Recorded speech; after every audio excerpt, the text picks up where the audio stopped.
is the spot they're in now is a credit to their defense. They've kept them in it by making the plays that they've made, and that just means you're one big score away from being right back there. Now the question is, can this offense step up and make that play, because that's been an issue for them in this game. And this one also slow in developing as he's maybe getting back here to the line of scrimmage, but not much more than that. The line of scrimmage.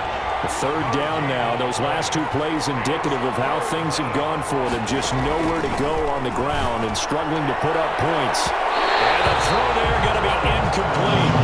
The passing windows are just not there. That's just another example of how great this defense has been all game long. And that's exactly what a top 10 defense can do. They can really change the game tempo and frustrate you as you try to execute offensively. Here's Matt Bosher now as he'll punt it away for the fourth time today.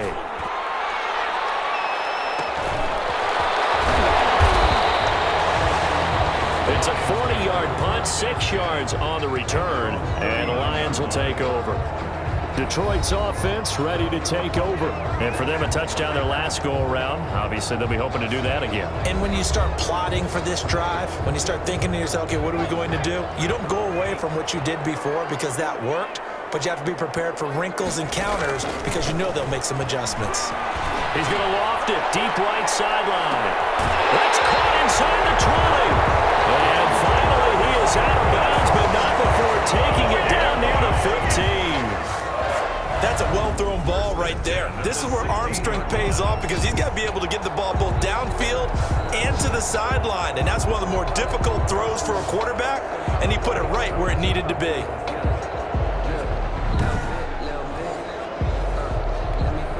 So the big play means just like that, they'll operate from the red zone now on first down. Operating from the gun, Taylor. This will be caught at about the 6. And the Lions are going to be looking at first and goal as they move this down to the 4-yard line. Back now at Ford Field. It's the Lions holding onto the football. They also have the lead as we start quarter number 4. So first and goal, 6 points here would go a long way toward wrapping this one up. From the gun, Taylor to the goal line, but it's incomplete. I think he's got to be careful not to force anything into coverage right there. There weren't really any throwing lanes, but the best part for him, he's got second and third down to fall back on. On second down now. It's Johnson, and he is into the end zone. Touchdown, Detroit. Kerryon Johnson, his 5th touchdown now on the year. And the Lions are able to extend their lead. A strong, determined run there, Charles, to get in for 6 points.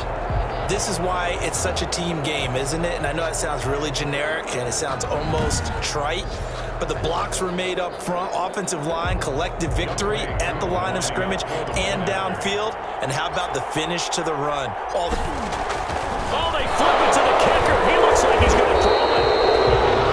Is no good on the fake extra point. Okay, they went for the fake off of the extra point attempt. It's a long way to go, and they didn't get there. Didn't get it completed successfully.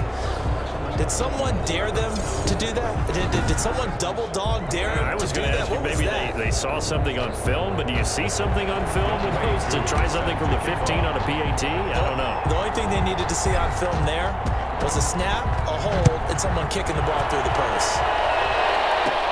To return it, Darius Phillips. The lane opens here. He's past the 30. Darius Phillips on the return. The Bengals take over first and 10 at their own. Now the Cincinnati offense ready to see what they can do here. These guys had to punt their last possession, and that's become too familiar of a refrain. Too many of these drives just wound up going nowhere. Well, you know how in baseball when the pitcher gets a base hit and he's on base, they bring his jacket out to him to keep him warm? A lot of times the punter goes to the sideline, puts on sweatpants or a wrap over his leg to keep it warm. He might need a massage from the trainer right now from all the work he's getting.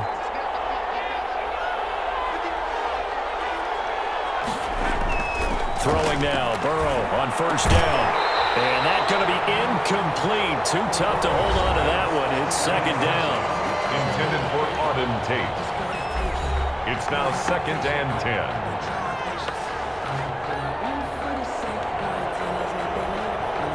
Here's 2nd and 10 now from about the 32. Out of the gun, it's Burrow.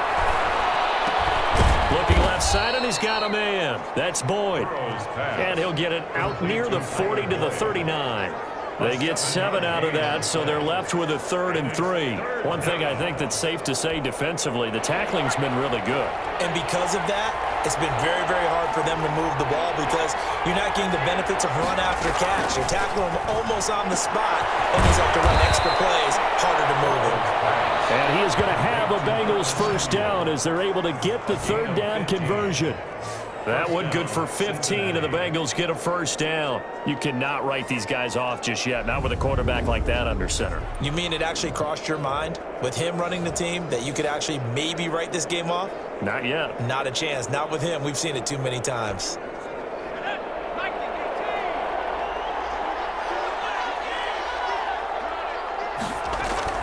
First down. Here's Burrow. There's a short one caught by Uzomah. They'll contain him to just 4. 2nd down.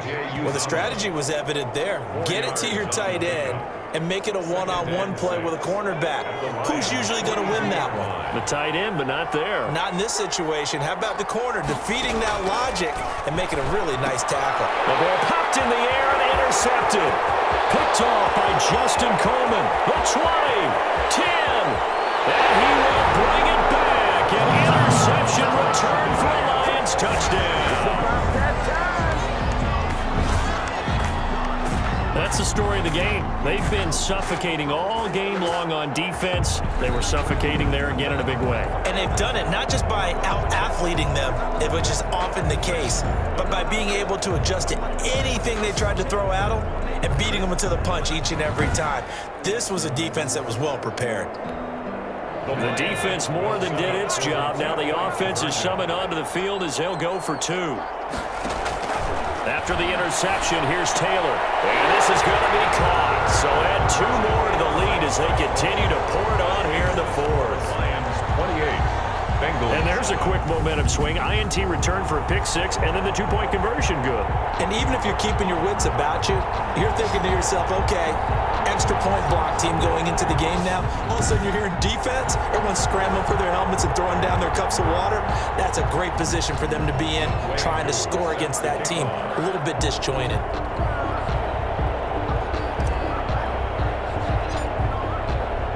So they throw the pick 6. They'll get another shot at it now as this one's in the air. Fielded in the end zone. And he'll decide to not bring this one out as their drive will begin at the 25. The Bengal offense on their way out as we look at the playoff race in the AFC. And for the moment, they're sitting pretty in possession of that number 2 seed. But as we know and often happens, this is all still subject to change. No, you're so right about that. But even though the math isn't there yet, I think it's going to take new math for them not to make the playoffs. They're almost certainly going to be in the tournament and certainly going to be a dangerous team if you have to play against them. It's brought in left side by Tate. 7 yards, the pickup there. Decent start to the drive, but let's face it, they need a lot of things to go right in a short amount of time down 3 scores. Yeah, they're going to run their 2-minute offense here in this game, but this is for future games. Can they get better and be ready for the next time, hopefully with a chance to win? Tyler Boyd, the former Pitt Panther, was the target, and it's 3rd and short.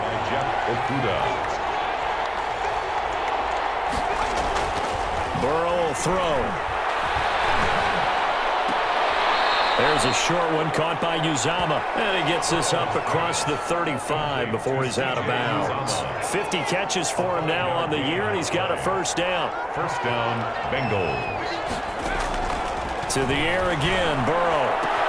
That's going to be caught by Samuel. And they're going to have this across midfield and inside the 45. Samuel. A good pick up there of 20 yards. This defense has certainly had an outstanding second half, haven't they? I know they just gave up a first down there, and for the offense, they're hoping that that's something that they can jumpstart with and maybe start to move the ball a little bit better. But it's been tough sledding for them here the entire second half. Now Burrow on first down. Under pressure here, and down he goes. Sacked back at about the 43-yard line. We've been around this league for a while, and many coaches never pull their starting quarterback, almost no matter the situation. In this case, though, I think he's got to make a decision. He's taking a pretty good beating out there. And with the deficit, maybe not wanting to risk an injury.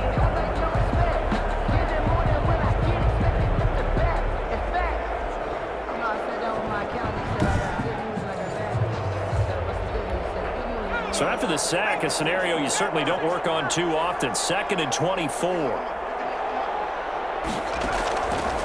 From the shotgun, it's Burrow. Oh, the pressure too great, and he goes down once more. Danny Shelton able to record his 5th sack of the season. Enough takes to start to have a good drive. Quite like a big loss on a sack, does it? No, now they're looking at a 3rd and long, and suddenly the momentum shifted to the other side of the football. And old Mo is a very, very fickle man.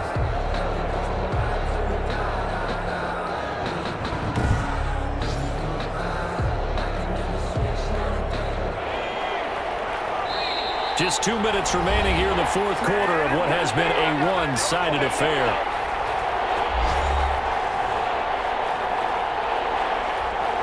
So the Bengals in possession of the football here as we get you reset.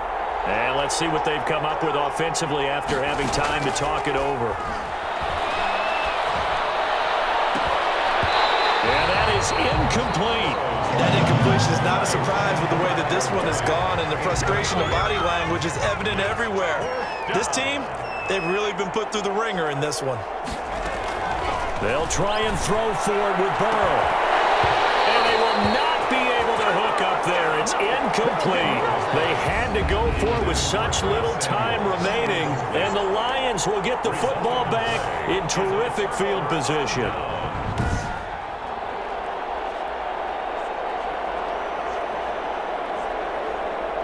Here's the Detroit offense now as they head back out onto the field. And it would seem as if their 3-game winning streak is about to go to 4, but still a little work to do as they start 1st and 10.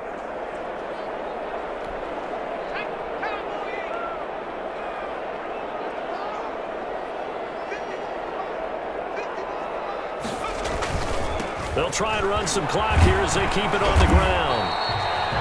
It's a pickup of 4, and it'll bring up 2nd down. I have to chuckle to myself a little bit, Brandon, because right now I could be in that huddle with that offensive line, and I know exactly what they're saying. If you call a pass play here, we're going to call timeout. Run the football. We've got control of this thing. Get in behind us and let's go. Their time to shine. The run got 4. Now they deal with a 2nd and 6. They go back to the ground, this time Swift. Might have gotten this one down to the 28, and that's all. Just a 1-yard pickup there, and it's going to make it 3rd down and 6. And the big fella stuffed that one up in a big way. I think doubling him has to be a priority because you can't move up to the next level if you don't take care of him first.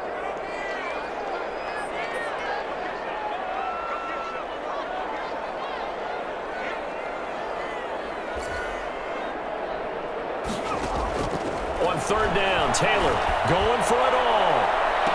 And it is caught. Touchdown, Detroit. Quintez Cephas with touchdown number 7 on the year. And the Lions are able to grow their lead.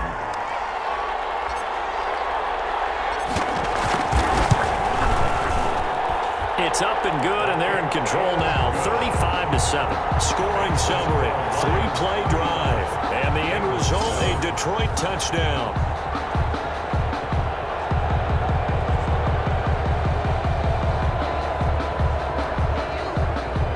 Younghoe Koo set to kick off. Following the touchdown, here's Koo to kick off. Fields it in the middle of the end zone. And no effort to bring this one out. It's a touchback. At their own 25-yard line. Now this Bengals offensive unit ready to see what they can do here. They've lost this one. Their offense has struggled. Do they try to put together something here at the end just to take into next week? Yeah, sometimes teams want to do that and coaches want to. I remember one time I was on a team and we were losing late in the game like this, and you knew it was lost. It was over, right? And the coach called a running play and pretty much said to everyone, I want to see something executed well before we get out of here, and that was the message to the team. Just something to build on. Just something to build on, get it done, and maybe we can look at that and say, we'll get better as we go forward. An incomplete pass leads to 2nd and 10 from the 25.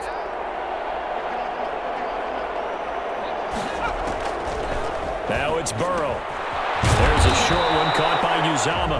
Now the Bengals going to use the first of their timeouts, as it'll come with 36 seconds to go in half number 2.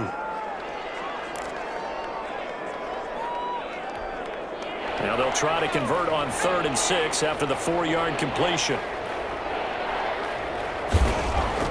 Here's Burrow. And this is going to be incomplete. How about some applause for the defense there? They forced him to throw that one into coverage, and just like that, they're staring at a 4th down. Well done.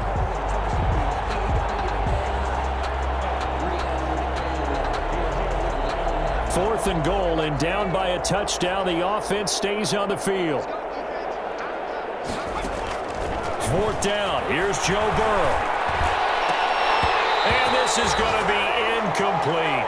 They had to go for it with such little time remaining, and the Lions will get the football back in terrific field position. So they tried to go for it for pride, but it really wouldn't have mattered. This one, it was already determined. No doubt about it. This one was over a while ago.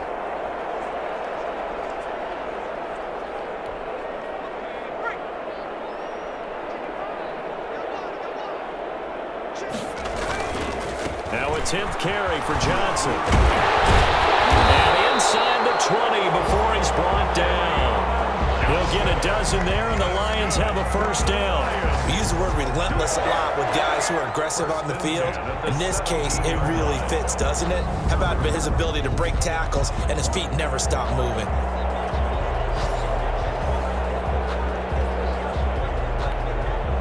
So from the 17 now, here's a 1st and 10. From the gun, here's Swift. He will push his way down to about the 14. So this one's over. It's a win for the Detroit Lions, and they were buoyed, Charles, by a big second half that put this one on ice. So you get the sense that whatever was said at halftime obviously hit home. I think it's a little bit more than that, though. Obviously, there are words that are said, and, hey, come on, guys, we have to play better. But sometimes it's just sharpening your execution, sharpening your focus, and maybe doing the things you practiced all week without major adjustments, just doing them better. And that got it done in this one.